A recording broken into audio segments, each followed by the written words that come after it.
Cheese? The yellow lump couldn't do anything other than cheese. Couldn't be anything other than cheese. It's being set there on a plate about as big as the palm of my hand. It was using some kind of liquid, a fluid of uniform viscosity tinged in a faint brown, was seeping out of the cheese. At first glance, it looked like diluted tea. I picked up the plate and brought it to my nose. It had the unique smell common to dairy products, but the fluid sprinkled over the cheese had no odor of its own. Looking at it close, bite marks left by the teeth of a small animal could be seen near the edges. A rat? Couldn't think of any other animal that could come freely and go throughout the storeroom. A rat. That word made me recall the aberrant thing that Tori had done last night. I think it was Satoru's personality that had done it, but the rat had been completely dead. So Satoru's body grabbed it by the tail and smashed it against the table with all his strength. It died. It died. She muttered those two words, dangling the dead rat like a pendulum for her hand. And with no more care than you'd show to an old rag, she casually tossed the body away. And then her face warped into an expression of boredom. That expression, those words, I couldn't forget them even if I wanted to. The scene from last evening had been engraved into my mind, every last detail of it. As I held the plate in both hands, I thought about something. Yesterday, the rat was at death's door before I even stepped into the kitchen. Its limbs convulsing, its eyes hollow, its mouth flapping as it desperately struggled to breathe. The anguish it underwent gave the impression that it had been poisoned. In other words, it seems that Tori's body, sometime before dealing the finishing blow, had given the rat something harmful. And now in my hands I had a piece of cheese saturated with some unknown liquid. One of the corners... Oh, is this the reason he thinks the food will be poisoned? One of the corners bore clear bite marks from the jaws of a small animal. I didn't even have to think about the rest. Making sure that nobody saw me, I secretly carried the plate to my room. I put it down on the desk and began to wonder aimlessly. Alright, so I'd got it in here, but now I don't know what to do with it. I'm not even sure if the liquid in the cheese is really poison or not. I could try tasting it and see, but obviously I wouldn't dare. As I continued muttering, heard a knock at the door. Ugh, this is bad. I hurriedly tried to hide the cheese, but I was too late. The person on the other side of the door opened the door without waiting a reply. I whirled back around, trying to conceal the cheese behind my back. Yukidoh-kun, lunch is ready. Oh, is that you? It's Sumi-san. Okay, I'll be right there. Yukidoh-kun, are you hiding something behind your back? No. You're lying, you're definitely hiding something. Sami drew closer to me. Pressing her hands down my shoulders, she hefted herself up to a peek over towards the surface of the table. What's this? Cheese? Giving in, I explained everything to her. Damn it. See, sounds like something she would do. She? I don't really have to tell you, do I? You're talking about Hitori. Talking about Hitori? Sami gave a slight nod in reply, her expression serious. Think about it, the reason she's here. I see, Inabushi Kaiko has a DID and she's a murderer. The motive behind her crimes at Arazumi was still unclear, but it's a fact that she holds no qualms about killing living things. I guess a single rat would be no trouble for her. However, in the end, that's an act that another personality lying dormant inside Inabushi Kaiko committed. Hitori is not at fault. I believed that. Will you let me borrow that for a while? Sumi asked me, picking up the plate. What do you want with it? I'll test it to see whether the liquid is poisonous or not. How? Hehe. Sumi smiled suggestively and left the room. What? Lunch at Sumi, man. I didn't so much as touch it. Though I hadn't eaten anything since the morning, I had absolutely no appetite. I wasn't conscious of it myself, but deep in my heart, I had accumulated a fair amount of emotional stress. My stomach really can't take anything right now. And there was another reason I didn't touch the meal. The liquid sprinkled on that cheese, if it really was poison, and if the one who gave it to the rat and the killers who's after me were the same, I didn't really want to think about, but as they say, better safe than sorry. So, my stomach isn't that good. I notified Itsumi and stood up from my place. I returned to my room, sitting down on the bed, I folded my arms. My left arm was still throbbing. Unfolding them, I let my right arm brush the wound. The pain reminded me of yesterday, whether I wanted to think about it or not. Someone attacked me last night, but even I tend to forget these things. Surrounded by the calm atmosphere of the other three, the urgency I felt knowing that someone was out there to kill me was fading. But the scar reminded me. Someone had definitely tried to kill me, and I'll bet that the culprit still hasn't given up yet. I'm sure whoever it is just waiting for the next opportunity to kill, knowing that it's impossible for me to just stand around here. In order to uncover the truth, I left the room. dying. I saw Hattori over the living area window. She was gazing at the snowy landscape outside, standing there alone. I slowly approached her. Hattori, I called out to her. If I remember right, wait, is that right? No, I'm trying to think. I think the next part that happens is when the blackout happens and Cocoro's chased outside, but I could be wrong. I don't remember the timeline properly. I called out to her. She quietly turned around. What's up? You haven't forgotten about our bed, have you? Ready to answer my questions? Yeah, sure. A naive answer. With pure, transparent eyes, she looked at me. Couldn't feel the slightest hostility or wariness from her. Face to face with such a defenseless woman, just what should I say? Are you the one trying to kill me? Like I could ask her that. For now, I decided to ask about the rat. Do you remember last night? Last night? About the rat. What about it? An unexpected quick reply. Caught by surprise, I was left bewildered for a brief moment. Are you the one who killed it? Finally brought myself to say it. Yeah. You saw too, right? I smashed it against the edge of the table. How can she say that with a straight face? Maybe right now she's... Are you really Hattori? I asked her, studying her expression. Why you ask me something like that? Do I look like someone else? And you're Hattori right now, after all. Yes, I'm Suzukage Hattori right now. I was Suzukage Hattori before, too. And I'll be Suzukage Hattori in the future. Forever and ever until the day I die. I am me and I'll live as Suzukage Hattori all my life. Shouldn't that be obvious? Conflict welled up within me. I wanted to believe Hattori. I wanted to believe that Hattori personality had nothing to do with the rat, nor with the events at Awazumi. But her answer just now, the person here right now is unmistakably Suzukage Hattori. She even said herself that she was the one who killed the rat. And yet, still grasping for a single ray of hope, I had to ask. Hey, one last thing. Hattori, did you really, that rat? God, you're so stubborn. Why do you keep asking me that? Are you trying to make me feel bad about it or something? It was just a rat. I don't know why you're making such a big deal out of it. Just a rat. Don't you feel sorry for it? Sorry for it? Why? I have no idea what you're talking about. It was just a rat. A rat, got it? Is it illegal to kill a rat or something? If I kill a rat, is someone going to press charges against me? Sure, it may not be a crime, but that's not a problem, okay? It's not a problem, okay? Then what is? The rat was a living being. I can't treat a living thing with such cruelty. What? There it is. The hero of justice makes his grand entrance. Gah, so cool! I mean, are you saying you'd never even kill a cockroach? I wouldn't. Seriously? Yeah, I wouldn't just kill a living thing for no reason. Fine, then how about cows or pigs or chicken? Or fish, plants or microbes? You never kill one? Can you say that you've never killed one? Can you say that you've never killed one? I can. It's not like I've ever willfully killed one. What? Did you really just say that? That's just impressive sophistry there. Where was the sophistry in that? Don't you pay money to eat both meat and vegetables? Don't you pay money in exchange for their lives?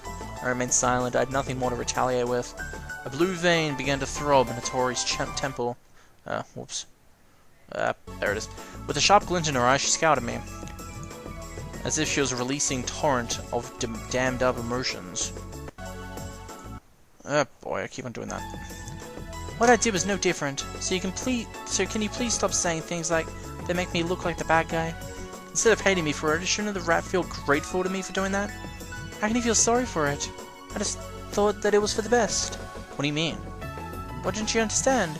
I simply relieved it from its pain. It was in agony on the kitchen floor. So I ended its life.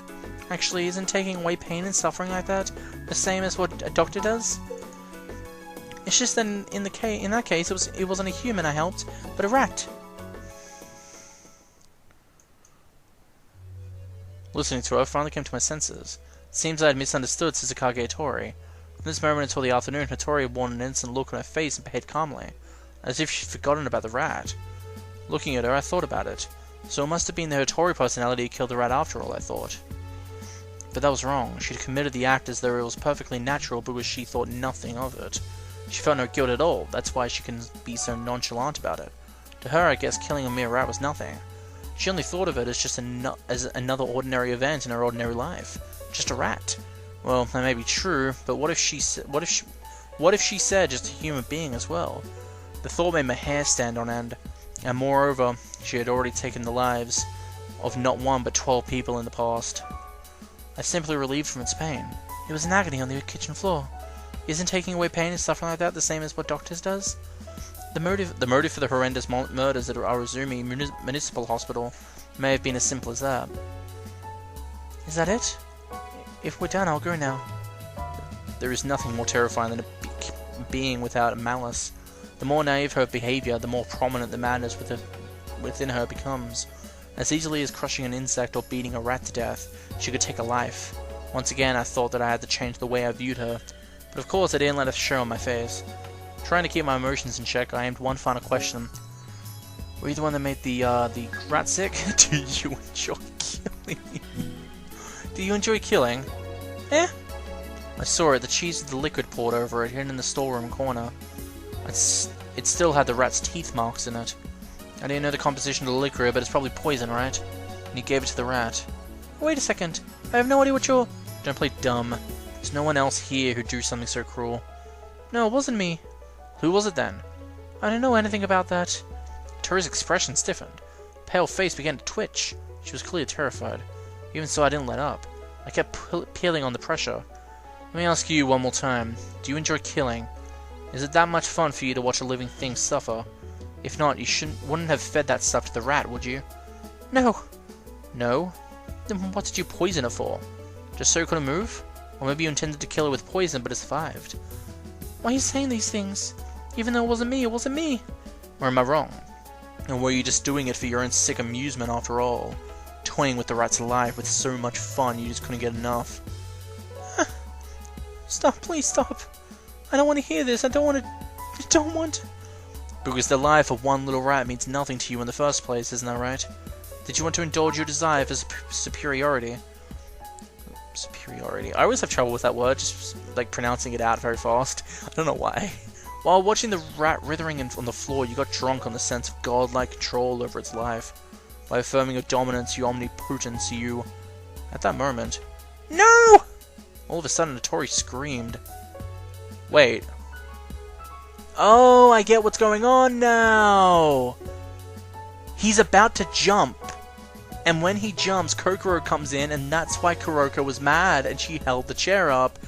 And there was two choices. One, you could duck it, not get hurt, or you could try facing it head on, and your left arm gets hurt more. I remember that scene now. It's all fitting together. At the end of her rope, she cowered on the floor. No, stop. I don't want to go. I don't want to go. Let me stay here. Oh, it's because whenever she gets angry, she always gets drugged. Then an abrupt silence. Still crouching on the floor, she no longer so much as twitched. Hattori? Called out to her, but she didn't react. Tried laying her hand on her shoulder. She slowly got to her feet. All emotion had been stripped from her face. The white face was concealed beyond an inhuman mask. Her empty eyes saw nothing. I made to call out to her, but before I could open my mouth... Boomba! Now, I have a feeling that whatever's making Kuroko and Satori switch is also making Hattori and whatever the other personality, whatever their name is, switch. And that's why Kuroko is only seeing the non-talking version. But I don't... It could be that they're both Hattori, but one of them is a future Hattori that's gone through a very bad emotional thing that stopped her from talking. Or it could be that it's another personality pretending to be Hattori. Okay, so there were choices in there that I want to go back to, because I'm still trying to get like close to 100%, not completely, just close. So here. Sure, it may not be a crime, but, right? But that rat was a living being. Can't treat a living thing with such cruelty. I would. Well, actually, I would kill it, but insects are one thing and the mammals are another, right? In other words, you wouldn't kill a creature that's too much like you. Fine, then how about cows or pigs? I can't. Okay, 80%. Or are you the one that made the rat sick? I get what you're trying to say, Tori. You couldn't stand to watch the rat suffer, so you killed it. Is that it? Tori gave a small nod. But before that, were you the one who brought the rat to the verge of death in the first place, weren't you? Don't play dumb. I found the cheese with the liquid poured over it in the storeroom. Still have the rat's teeth marks on it. I don't know the composition of the liquid, but it's probably poison, right? And you gave it to the rat. Wait a second. I have no idea what you're... Don't you lie to me. You bitch! You don't lie to the Satoru! There's no one else here who'd do something so cruel. No, it wasn't me. Well, who was it then? I don't know anything about that. Satori's expression stiffened. Her pale face began to twitch. She was clearly terrified. Even so, I didn't lift up. I kept peeling on the pressure. You have homicidal impulses, don't you? To satisfy those desires, you have to kill someone else instead of humans. So you killed the rat. No! Why did you poison it? So it would have moved? Or maybe you intended to kill it with poison, but it survived. Why are you saying these things? Even though it wasn't me, it wasn't me. What did you want it to suffer? First you brought it to the verge of death, and then you killed it. By doing that, you can make excuses to yourself, saying I set it free from its pain. Basically, you just wanted to justify killing it. Stop it, please. I don't want to hear this. I don't want to. No, that's not it. Because the life of one little rat means nothing to you in the first place, isn't that right? Since you feel no guilt, you don't need to justify it. Then what? Did you want to indulge in your own desire for superiority? While watching the rat writhing in pain, you got drunk in the sense of godlike control. By affirming your dominance, your omnipotence, you... At that moment, and there we go. 100%. Cool. I was holding Uni's small body in my arms. We were on the top bunk. Uni and I were practically glued to each other, our faces too close for comfort. I tore away from him in a panic. Something fell onto the bear with a soft thud. It was a scorched teddy bear. It had fallen between me and Uni. I picked it up and stared at it. The teddy bear was missing an ear. Judging from the suit all over its body, it looked as if it had been through a fire. Fire? Instantly I thought of the crashed Flight 18. Still holding the teddy bear, I jumped down from the bed. Uni climbed down the ladder after me. Looks like you calmed down, he said, but I didn't know what it was referring to. I didn't know, but I guess it was probably directed to Cocoro. Just seconds ago, Cocoro's consciousness was in his body. Uni's words meant that until a while ago, Cocoro was not calm. Well, I'll ask about that later. First of all, I told him I'm Satoru right now, so he wouldn't mistake me for her again. And Uni... Oh, is that so? With that curt reply, he sat down in a log chair at the table. Holding the teddy bear to my bosom, I sat down across from him. So then, Satoru. Wait. Huh? Can you give me 3 minutes? What? Why? Go on, please, just be quiet for 3 minutes. Yes, sir. Uni made a mocking salute. Why did I have to silence Uni? The thing is, I now understood that the time right after a transfer is incredibly precious. Precious busy time. There were several things I had to confirm, and giving myself some time to sort out my feelings were essential too. If new information came rushing to me, before I could relax, I'd panic. That's why I told him to be quiet. Now then, time to get my thoughts in order. Starting with my feelings. I was worried about the change in Notori before this transfer. She'd suddenly screamed, cowered on the floor, and then when she got up, she looked as though she'd been reduced to an empty shell. On the verge of insanity, or perhaps already a step beyond it. Anyhow, she definitely looked deranged, as though rational thought had deserted her. And the one who'd driven her to the edge was none other than me. I may have chosen my words a bit too carelessly. Notori was already mentally scarred. My words had only served to further pick at those scars. Even if my intentions had backfired, how could I blurt out such idiotic words? All I can do now is regret. When Kuroko transfers them, how's she going to deal with the insane Notori? Oh, she's probably going to hurt your left hand. Even worse. Or she's going to actually dodge it. It really depends which choice she makes. I mean, I forget which one I made most recently. I think I made the ducking one. Will she comfort her in my place? No, I can't push everything onto her like that. I've made my bed and now I have to lie on it. Now that I've calmed down, something else came to my attention. I still can't bring myself to hate Notori. Back there, I unintentionally flared up and blurted out some pretty reckless things. But I really do want to help her. Even if she's a mass murderer? Yes, even if she's a mass murderer, I can't abandon her. Because I can't really put it to words, but I somehow feel the shadow of a very similar existence within the girl called Notori. Uni, resting his chin in his hand, was tapping on the tabletop with one finger. Only 2 minutes had passed, and the remaining minute I needed to take care of things that I'd only do here in the shelter cabin. Can't think about Notori forever. I switched over to the other matters. There were 2 things I needed to take care of. Checking the time and listening to the voice recorder.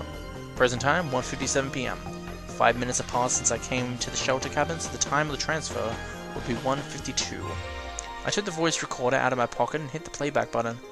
No new messages have been recorded. So that just left one thing. Took off the wristwatch and fastened it around the teddy bear's neck. Then I set it on the chair next to mine. Okay, that was exactly 3 minutes, right? So what were you trying to say just now? Let's see. He brought his hand from his chin to his forehead. That's right now, remember? Actually, He wanted to ask me a favor. A very simple one. This is to say, I think Seiji and Lin are having a fight outside. So could you get them to make up, please? there it was. Promptly stood up and opened the door. Yomogi was sitting right in front of the cabin, his back to me. Lin was lying on the snowfield, her arms and legs outstretched. Come on, Meizumi-san. Why don't you get up already? Shut up, you musclehead. Good grief. If you lie down in a place like this, you're going to develop spots all over. Are you okay with that? That's none of your damn business. I'm still young, so I don't care. No, now you're just bluffing. Huh? What did you say just now? You saying that I have the skin of an old hag? Honestly, nobody said that. I'm just saying that the ultraviolet rays on top of a mountain are a whole lot stronger than down at the base.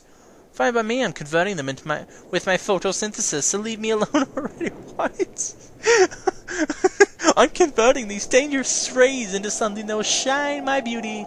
It definitely sounds like they're fighting, but as far as I could see, it doesn't seem to be anything to worry about. This is about normal for them. That aside, something's bothering me. The weather, this refreshingly clear blue sky. Mount Akakura had been blessed with clear weather just as Aosagi Island had.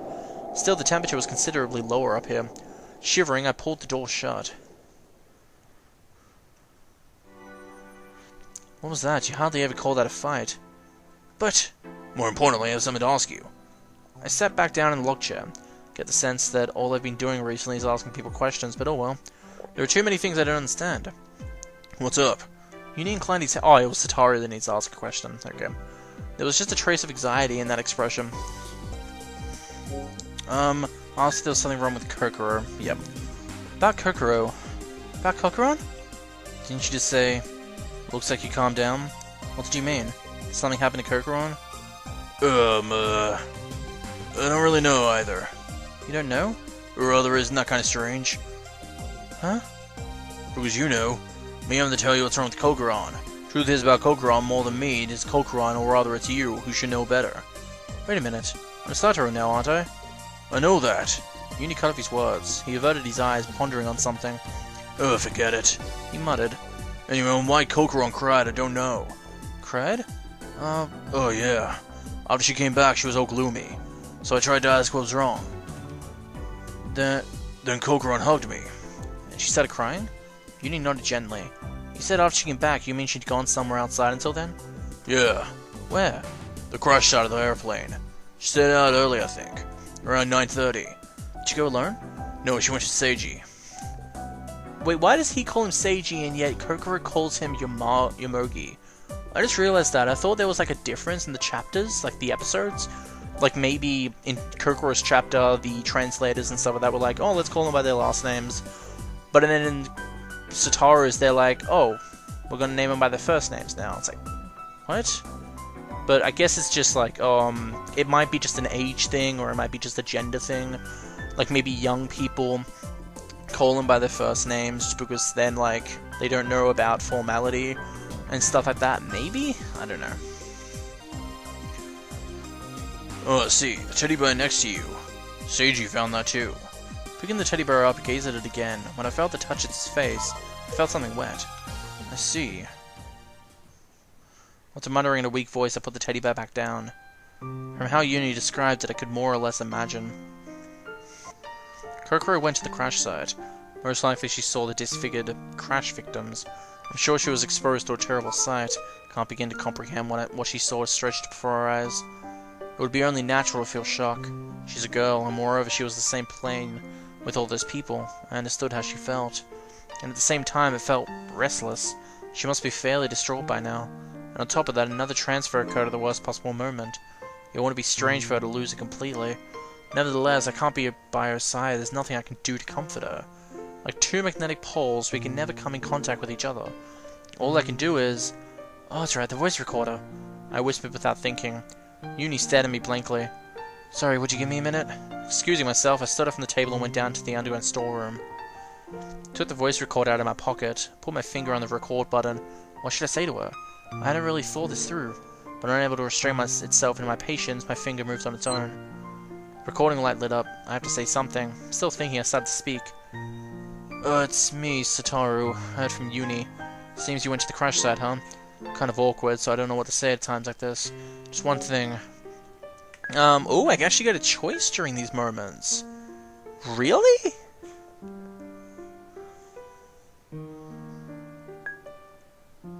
He says this, though, I think. I think he says both of them, but he goes on a long talk about the meanings of you being alive and stuff like that. But I want to go for the other one. I'm glad you're alive. I'm glad you're alive, Cocoro. Might be disrespectful to the dead for me saying this, but this is truly how I feel. I'm so glad that I met you, Cocoro. I often think to myself, thank goodness that you're my partner. If you were anyone else, who knows what might have happened now. My body may have this one wound, but that the two of us is still alive right now is most likely thanks to you. It's because you acted with a cool head. What is it I'm trying to say? Here, please don't lose heart. You're not alone. I'm always right next to you. You may not be able to talk direct and contact, but it's like you and I share one body and one heart. So think of me as being right next to you and be at ease. Bye then. I hit the stop button. Maybe it was because I got caught up in the moment, but I ended up saying some pretty embarrassing things. But I don't really feel like recording it over again. I thrust the voice recorder back into my pocket. Hey Satoru, are you done yet? I'm bored. Let's play something. Uni's voice, innocent voice, reached me from the upper floor. Yeah, I'm coming. I answered him and put a hand on the ladder. Boy, what an easygoing kid. Uni doesn't seem to be at least a bit troubled, even in this kind of situation. Stranded on a stony mountain in midwinter, unable to make contact with the rescue team, but even then, how can Uni? All of a sudden, I felt shock as though lightning had struck me. Hurriedly jumped down the ladder I'd been climbing. How could I have forgotten something so important?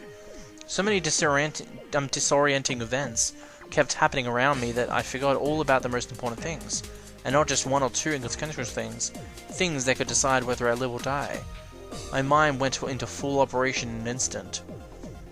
Consider the transfer phenomenon. Uni's existence held the key to solving it. Not the Uni at Sphere, but the Uni at the shelter cabin.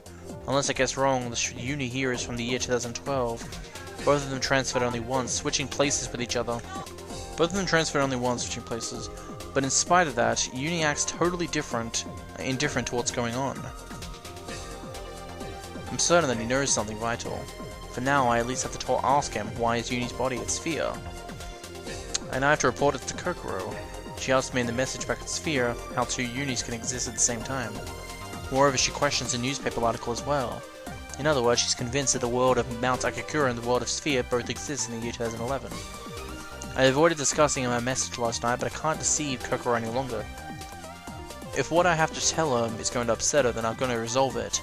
I'll offer her as much information as she can give. I started recording again. Cocoro, there's something I forgot to mention, so please, you probably won't believe me right away, but this is what you're thinking right now, right? This is the year 2011. But that's not true. In the world you're in right now, it's 1 year later, the year 2012. If you don't believe me, you can ask the people around you. But this is an undeniable fact. I'd like for you to accept that it is. That's why about Uni. Huh? What? What about me? What about me? Fibber. That warning, Uni's head appeared from the hole in the ceiling. Yeah, that's when he got interrupted. Okay, I'm gonna go back here. Choose the other one. Ah! Son of a bitch. Ask about the teddy bear. Oh yeah, I need to ask about the teddy bear actually. About the teddy bear. I asked as I picked it up and held it to me. Ah, TB, what about him? TB? That's his name. He's a teddy bear, so TB. Ah, he's yours then. Yeah, that's right. Seiji brought him back from the crash site for me. Crash site? Which means Yamagi-san went out there. Yeah, it's definitely an age thing because Satoru's older, meaning he calls him by formality. I think it was around 9:30 this morning. He and Cocoro went out. Cocoro too? You don't remember? How can I remember? I wasn't the one in the body then. I guess not. Gazed at the bear again. My hand brushed its face. It felt wet to the touch. It's wet, why? When I asked Uni about it... Those are Cocoron's tears. He answered quietly. After all, Cocoron came back, she was all gloomy all of a sudden. So I tried asking her what's wrong, and then she hugged me. Cold sensation of her tears permeated my fingertips. I see, so that's something that happened. One of those words slip out. How Uni described it, I could... Yeah, there we go. I want to think about the meaning of... I want you to think about the meaning is of... What the meaning is of you being alive. Cocoro, I want you to think about the meaning is... What the meaning is of you being alive right now. You can't get back the lives of those who are lost. There's nothing you can do about things that have already come to pass.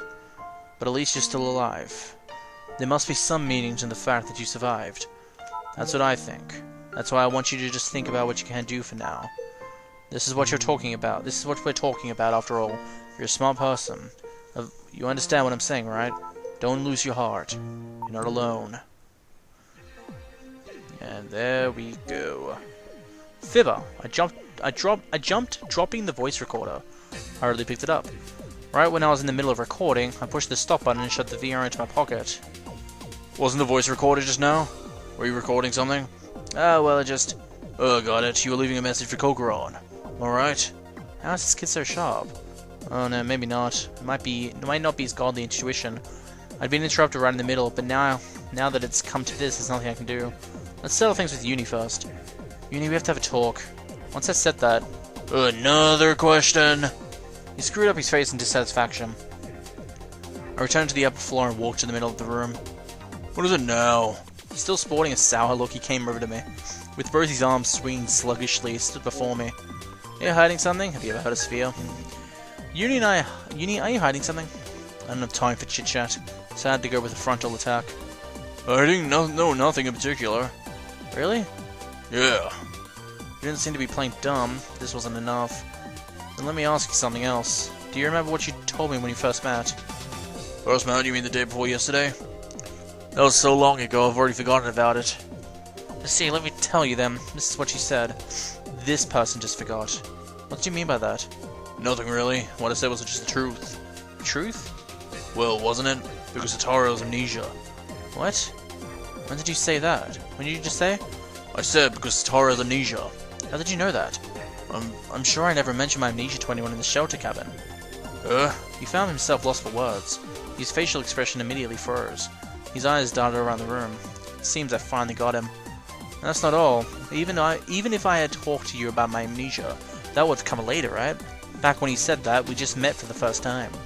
And nobody had noticed that another personality had taken control of me. Even I hadn't realized what was going on with myself. So why? How did you know that Cocoron's personality had changed? How did you know that I was Yukidoh Satoru and that the same Satoru had amnesia? I don't think you'll believe me, but... Uni wrote on the ground with a toe on his shoe as he was answered. I have the power of precognition. Precognition? Yeah, it's not really something to be surprised about. If I call it precognition, but I can only see vaguely into the near future. I looked deep into my eyes. His eyes. The panic that had been there just a moment ago had completely vanished. Oh, this is when he tries doing the hand reading thing, isn't it? I don't get it. I didn't get it. I couldn't tell what he was thinking anymore. You don't believe me, do you? There was nothing suspicious in the tone of his voice, but still I felt like he wasn't telling the truth. Really, there was a little credibility to what he just said. There was no way I can believe in precognition. What disturbed me most was the gap I felt between his tone and what he said. Precognition, I see. There's no way I'd actually believe that, but for now, let's go along with it. Oh, then will you prove it to me? Try to predict what's going to happen after this. Anything regarding the future is okay. Even just one event is fine, so show me what you've got. Uni answered gently, knocking his fist against his jaw. Oh yeah, okay then. Well then, would you give me a palm? Yeah? The palm of your hand. Doesn't matter if it's your right or left, so would you show me? No way. You're not talking about palm reading, are you? So what if I am? You didn't call that prediction? Isn't that just fortune telling? Fortune telling is a kind of precognition. Come on already and show me. There I am.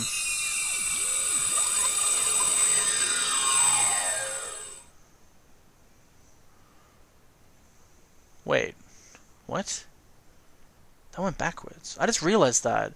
So, I remember when we were Kuroko, the scenes where you change, it always shows the body you're going out of and then the body you're going in. But it just showed Satoru and then Fuyukawa.